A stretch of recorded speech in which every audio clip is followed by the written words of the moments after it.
ಸನ್ಮಾನ್ಯ ಕುಮಾರಣ್ಣ ಅವರ ಆರೋಗ್ಯದಲ್ಲಿ ಎಲ್ಲೋ ಒಂದು ಕಡೆ ಏರುಪೇರಾಗಿದೆ ಅಂತಕ್ಕಂಥ ಒಂದು ಆತಂಕ ನಿಮ್ಮ ಮನಸ್ಸುಗಳಲ್ಲಿ ಏನಿದೆ. ಒಂದು ಮಾತು ಈ ಸಂದರ್ಭದಲ್ಲಿ ನಾನು ನಿಮಗೆ ಹೇಳಲಿಕ್ಕೆ ಬಯಸ್ತೇನೆ. ಇವತ್ತು ನಾನು 80 ಕ್ಷೇತ್ರಕ್ಕಿಂತ ಹೆಚ್ಚು ಕ್ಷೇತ್ರಗಳು ಇವತ್ತು ಪಕ್ಷವನ್ನ ಸಂಘಟನೆ ಮಾಡ್ತಾ ಇರ್ತಕ್ಕಂಥದ್ದು. ಇವತ್ತು ನಮ್ಮ ತಂದೆಯವರಿಗೆ ಸಣ್ಣ ಪುಟ್ಟ ಆರೋಗ್ಯದಲ್ಲಿ ಏರುಪೇರಾಗಿದೆ ಅಂತಕ್ಕಂಥ ನಿಮ್ಮಲ್ಲಿ ಇರ್ತಕ್ಕಂಥ ಚಿಂತನೆ ಏನಿದೆ ಅದನ್ನ ದೂರ ಮಾಡ್ಲಿಕ್ಕೋಸ್ಕರ ನಿಮ್ ಮುಂದೆ ಬಂದು ನಿಂತಿದ್ದೇನೆ. ಒಂದೇ ನಿಖಿಲ್ ಕುಮಾರಸ್ವಾಮಿಗೆ ಇರ್ತಕ್ಕಂಥ ಕಲ್ಪನೆ, ಒಂದೇ ಕನಸು.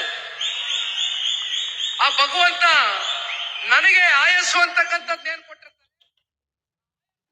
ಭಗವಂತ ನಮ್ಮ ತಂದೆಗೆ ದಾರಿ ಎರಿಬೇಕು ಅಂತಕ್ಕಂಥದನ್ನ ನಾನು ಯಾವತ್ತಿಗೂ ಕೂಡ ಭಗವಂತನ ಮುಂದೆ ನಿಂತ ಸಂದರ್ಭದಲ್ಲಿ ಪ್ರಾರ್ಥನೆಯನ್ನ ಮಾಡ್ತೇನೆ. ಇದು ಕೇವಲ ಒಬ್ಬ ಮಗನಾಗಿ ಒಬ್ಬ ತಂದೆ ಬಗ್ಗೆ ಮಾತನಾಡ್ತಾ ಇರ್ತಕ್ಕಂಥ ಮಾತಲ್ಲ. ನಿಮಗೆ ಗೊತ್ತಿದ್ಯಣ್ಣ ಯಾವ ರೀತಿ ಸನ್ಮಾನ್ಯ ಕುಮಾರಣ್ಣ ಅವರು 20 ತಿಂಗಳು 14 ತಿಂಗಳಷ್ಟೇ ಯಾವತ್ತೂ ಕೂಡ 5 ವರ್ಷದ ಸಂಪೂರ್ಣವಾದಂತ ಸರ್ಕಾರವನ್ನ ಈ ನಾಡಿನಲ್ಲಿ ಇಲ್ಲಿವರೆಗೂ ರಚನೆ ಮಾಡಕ್ ಆಗಿಲ್ಲ. ಆದ್ರೆ ಆ 20 ತಿಂಗಳು ಮತ್ತೆ 2ನೇ ಬಾರಿ 14 ತಿಂಗಳಿನ ಅವರ ಆಡಳಿತ ವೈಖರಿ 7.5 ಕೋಟಿ ಕನ್ನಡಿಗರ ಹೃದಯವನ್ನ ಗೆದ್ದಿದೆ. ಅಂತ ಒಬ್ಬ ನಾಯಕ ಮತ್ತೆ ನಮ್ಮ ರಾಜ್ಯಕ್ಕೆ ಬರಬೇಕು.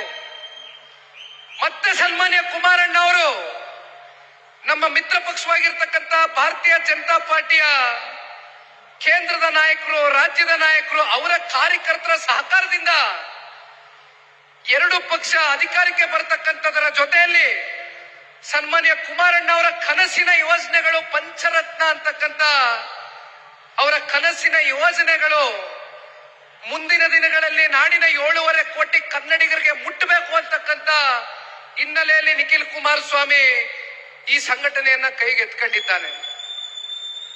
ನಾನು ನಾರಾಯಣ ಸ್ವಾಮಣ್ಣನಿಗೊಂದು ಮಾತು ಹೇಳ್ತಾ ಇದ್ದೆ.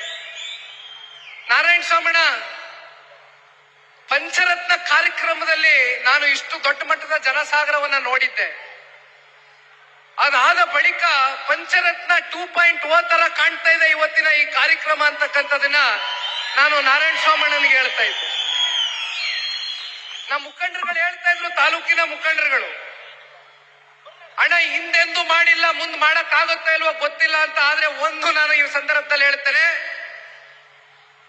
ದೇವನಹಳ್ಳಿ ತಾಲೂಕಿನ ಕಾರ್ಯಕರ್ತರು, ಮುಖಂಡರುಗಳು ನೀವು ಮನಸ್ಸು ಮಾಡಿದ್ರೆ ಇದಕ್ಕಿಂತ ದೊಡ್ಡ ಐತಿಹಾಸಿಕವಾದಂತ ಕಾರ್ಯಕ್ರಮ ಮುಂದಿನ ದಿನಗಳಲ್ಲಿ ಸನ್ಮಾನ್ಯ ದೇವೇಗೌಡರು, ಸನ್ಮಾನ್ಯ ಕುಮಾರಣ್ಣ ಅವರ ಮುಂಬರ್ತಕ್ಕಂಥ ದಿನಗಳಲ್ಲಿ ಅವರ ನೇತೃತ್ವದಲ್ಲಿ ನಡೆಸ್ತಕ್ಕಂಥದಕ್ಕೆ ನಿಮ್ ಎಲ್ಲರ ಮನಸ್ಸಿನಲ್ಲಿ ಆ ಇಚ್ಛಾಶಕ್ತಿ ಇದೆ ಅಂತಕ್ಕಂಥದ್ದನ್ನ ನಂಬಿದ್ದೇನೆ. ನಾನು ಬಹಳ ಜನ ಪಾಪ ವಿರೋಧಿಗಳಿಗೆ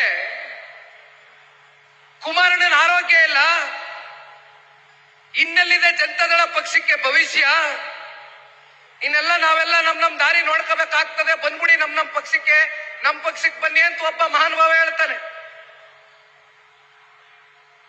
ಆದ್ರೆ ಒಂದು ಮಾತು ಈ ಸಂದರ್ಭದಲ್ಲಿ ತಿಳಿಸ್ಲಿಕ್ಕೆ ಬಯಸ್ತೇನೆ. ಜನತಾದಳ ಪಕ್ಷದ ಕಾರ್ಯಕರ್ತರು ಯಾವತ್ತೂ ಕೂಡ ದುಡ್ಡಿಗಾಗ್ಲಿ ಅಧಿಕಾರದ ಮೋಹಕ್ಕಾಗ್ಲಿ ಇವತ್ತು ಈ ಪಕ್ಷದಲ್ಲಿ ಇರ್ತಕ್ಕಂಥವ್ರಲ್ಲ. ಯಾವುದೇ ಅಪೇಕ್ಷೆ, ನಿರೀಕ್ಷೆ, ಫಲಾಪೇಕ್ಷೆ ಇಲ್ದಿರ ಈ ಪಕ್ಷವನ್ನ ಕಟ್ಟಿ ಬೆಳೆಸಿದ್ದೀರಿ. ಬೇರೆ ಪಕ್ಷದಲ್ಲಿ ಯಾಕಿದಾರೋ ಏನೋ ನನಗೆ ಗೊತ್ತಿಲ್ಲ, ನಮ್ಮ ಕಾರ್ಯಕರ್ತರು ಈ ಪಕ್ಷವನ್ನ ಕಟ್ಟಿರ್ತಕ್ಕಂಥ ಕಾರ್ಯಕರ್ತರು ಯಾವ ಕಾರಣಕ್ಕೂ ಈ ಪಕ್ಷವನ್ನ ಬಿಟ್ಟು ಹೋಗ್ತಕ್ಕಂಥ ಪ್ರಶ್ನೆ ಇಲ್ಲ ಅಂತಕ್ಕಂಥದನ್ನ 50ಕ್ಕೂ ಹೆಚ್ಚು ಕ್ಷೇತ್ರಗಳಲ್ಲಿ ಈಗಾಗಲೇ ನಾನು